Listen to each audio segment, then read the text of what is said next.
Yes, it's cut too. Michael Coates, Bowling Green workshop out here, basic coatings. We're doing our third color, which is going to be going in the field of this floor we're doing.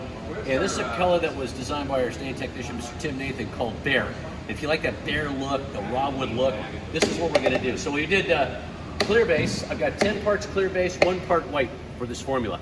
Now, form of measurement, you could do this in your shop when you're doing samples. What I like is the spoons. This one I'm doing, since I'm doing this in the field, I'm taking a larger form of measurement. So I'm taking 1 tablespoon, which is 15 millimeters, and I'm going to be doing that 10 parts of that, right? And 1 part of that. So I kicked it up to 10 of that, so which would be 1,500 millimeters, and then we're going to have 150 millimeters of the white. So what I've got is I got my white mixed up here. I'm going to stir that white in, and what this white is going to do is going to kill the color tone and make that raw wood look. We stir this up in here.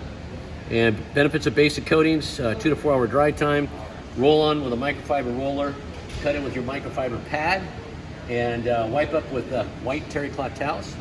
And when you get good with that, you can graduate up to a buffer with a thick white polishing pad. And some guys like to put the terry cloths underneath the buffer just to keep it from splattering, to get used to that.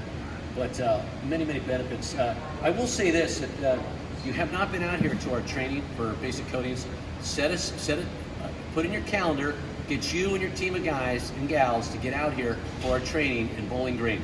And if you can look around here, you can see all the training facility, everything we've got. It is phenomenal. And not only are you going to learn everything to take your company to the next level, but you are going to get the red carpet treatment, and you're going to have a great time. And they feed you fantastic. It's a lot of fun. Basic Coatings, made in America.